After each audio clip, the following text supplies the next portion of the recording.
hari ini saya mau mengajak saudara menengok surat Rasul Petrus. Saudara tahu Petrus? Salah satu murid Yesus yang luar biasa. Luar biasa apanya? Namanya paling banyak disebutkan di dalam kitab Perjanjian Baru atau di dalam kitab Injil. Petrus disebutkan berkali-kali. Berkali-kali juga bukan karena kebaikannya, kadang-kadang karena keteledorannya.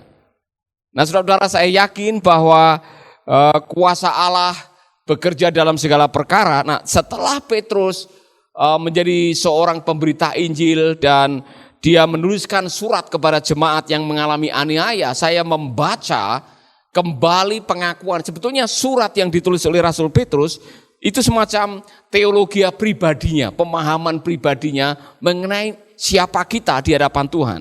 Mari kita akan baca 1 Petrus pasal 1. 1 Petrus pasal 1, kita akan menemukan status kita sebagai orang percaya itu seperti apa.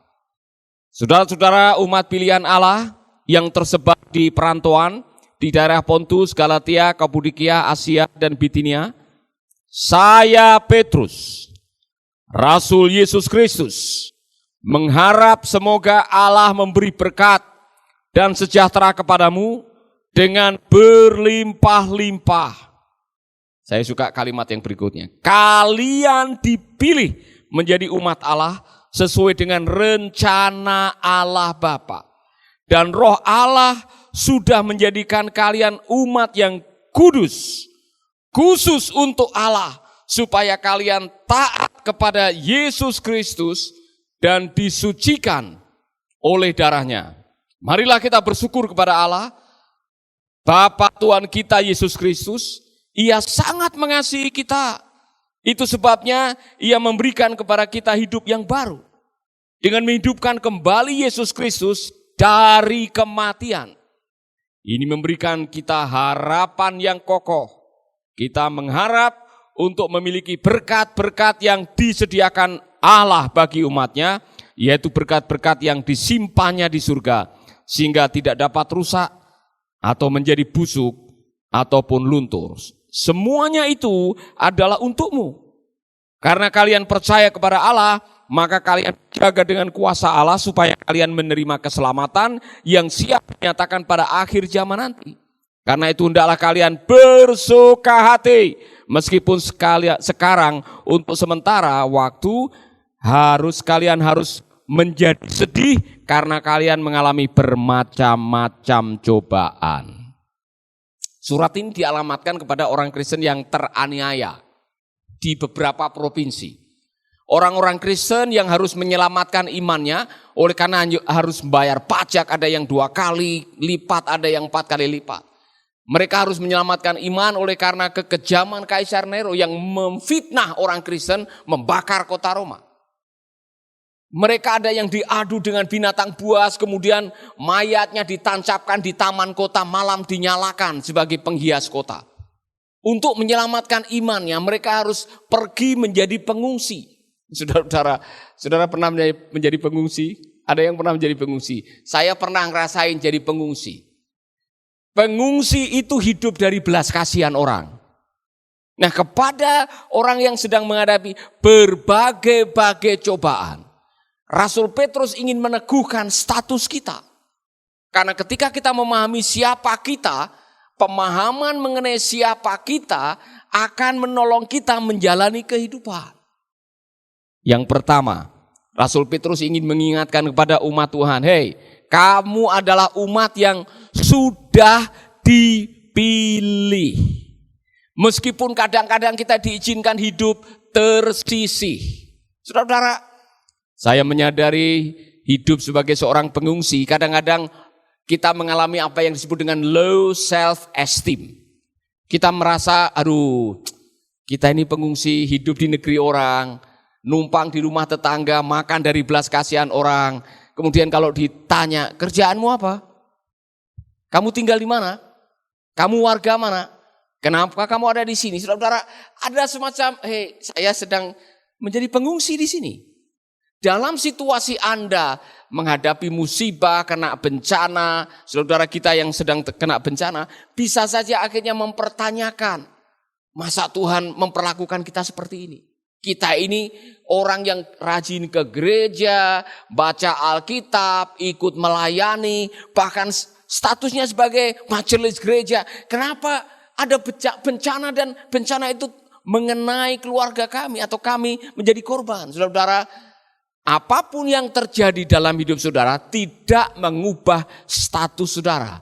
Status apa? Kamu adalah umat pilihan Allah. Saya senang dengan beberapa kalimat yang saya mau teguhkan kepada Anda bahwa status Anda itu sudah direncanakan dari awal. Baca baik-baik.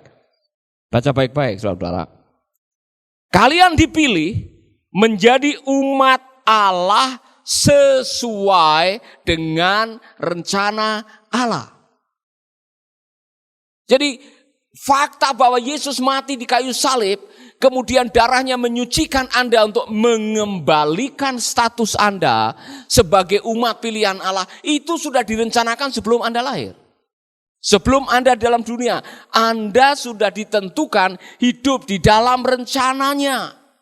Dan salah satu rencananya adalah menjadi umat pilihan Allah. Saudara-saudara, saya tadi mengatakan status kita adalah umat pilihan. Yang membuat kita bisa terpilih itu bukan karena Anda hebat. Bukan karena Anda pintar, bukan karena Anda punya koneksi, bukan karena Anda melakukan hal-hal yang baik. Yang membuat Anda terpilih oleh karena Anda percaya kepada Yesus. Dan pada waktu Anda percaya kepada Yesus, Anda disucikan melalui percikan darah Yesus. Itu yang tadi dikatakan. Saudara-saudara yang luar biasa.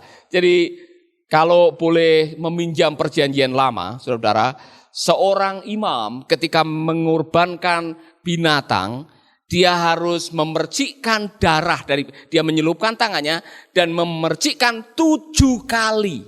7 kali. Nanti minggu depan saya akan membahas 7 bagian tubuh Yesus yang mengeluarkan darah. Dan itu sangat luar biasa waktu kita memahami. Nah, saya mau mengatakan begini. Fakta yang membuat Anda bisa terpilih itu oleh karena rekomendasi dari kuasa darah Yesus. Saya pakai ilustrasi ini yang mungkin saudara pernah mendengar dulu bahwa saya pernah daftar akabri.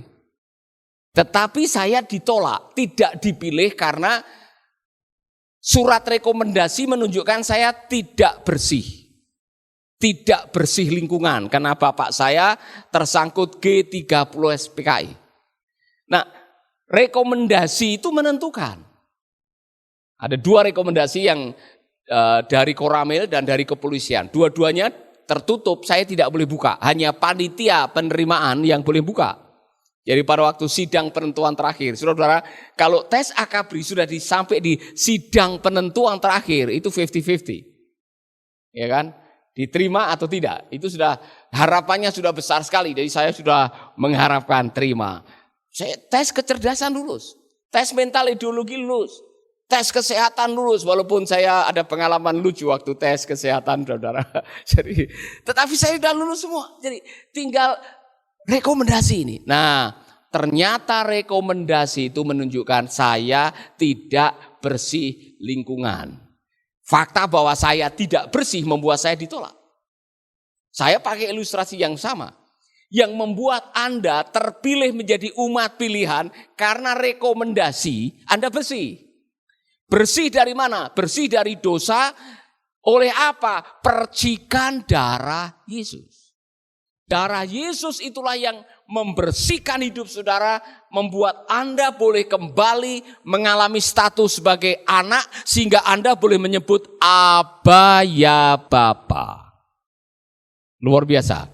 Karya Yesus di kayu salib luar biasa bagi saudara dan saya. Jangan pernah melupakan kebenaran ini, saudara. Anda adalah umat pilihan Allah. Tengok teman saudara atau katakan kepada dirimu, kamu adalah umat pilihan Allah. Waktu saya ada di Ambon, saya pernah mengarang sebuah lagu. Udah lama sekali lagu itu. Dan lagu mengatakan, kita umat pilihan yang telah dikuduskan oleh darah Yesus yang tercurah di Kalvari. Kita sudah dikuduskan melalui percikan darah Yesus. Maka saya mau mengingatkan kepada Anda, jangan pernah menukar pilihan itu dengan yang lain-lain. Apapun yang terjadi, jangan pernah menukar dengan yang lain-lain. Amin. Anda adalah umat pilihan. Anda orang-orang yang terpilih. Walaupun Anda sedang tersisih, status mereka sebagai pengungsi sedang tersisih. Tapi posisi Anda sebagai orang tersisih tidak mengubah status Anda sebagai orang terpilih. Saya mau mengingatkan pada Anda semua yang mungkin tinggal di sebuah komunitas dan Anda sebagai minoritas. Jangan pernah kecil hati karena minoritas.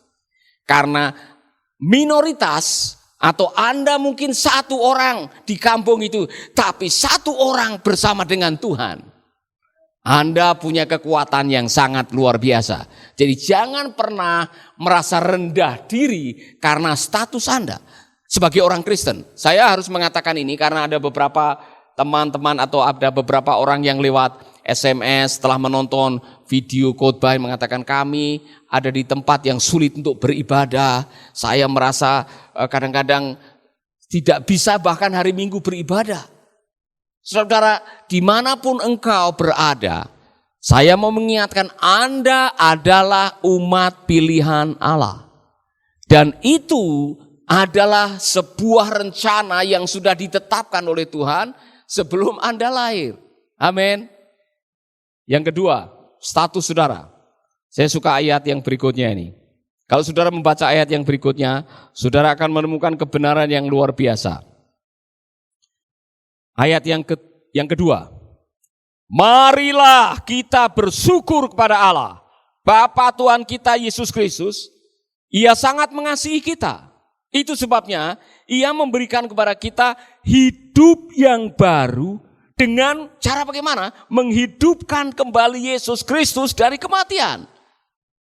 Itu memberikan kita harapan yang kokoh. Dalam terjemahan yang Anda punya mungkin sedikit berbeda, tetapi kita memiliki pengharapan yang hidup karena Kristus hidup. Jadi saya mau mengatakan apa yang disampaikan oleh Rasul Petrus adalah peneguhan. Hei, mungkin kedatangan, kehadiran kalian tidak diharapkan oleh penduduk lokal. Tapi itu tidak mengubah status Anda bahwa Anda adalah umat yang berpengharapan. Amin. Saudara-saudara, bagaimana Anda bisa memiliki pengharapan yang hidup? Karena Tuhan kalian sudah dibangkitkan dari kematian. Karena Allahmu hidup, maka orang yang memiliki Allah yang hidup seharusnya setiap hari pengharapannya hidup.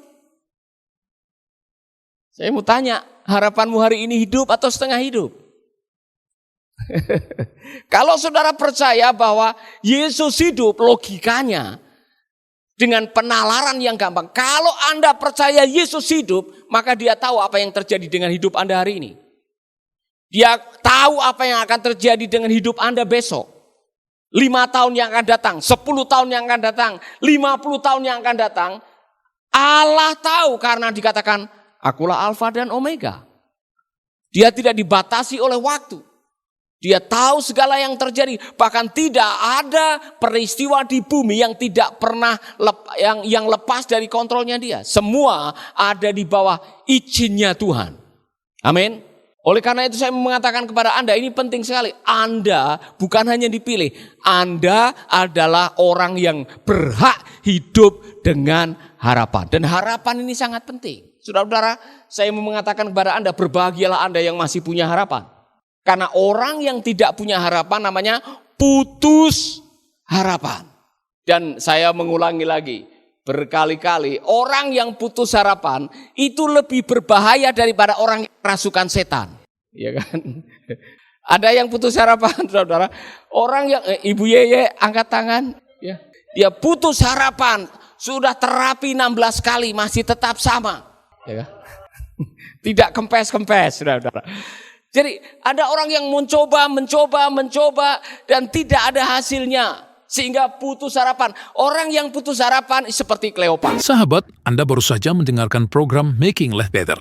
Hubungi kami di 0811 3901 144 atau 0811 3901 140. Mari dukung pelayanan Making Life Better melalui rekening BCA 66 900 30525. Sekali lagi, 66 900 30525. Atas nama Paulus Wiratno. Terima kasih, Tuhan Yesus memberkati. Making life better, bikin hidup lebih baik.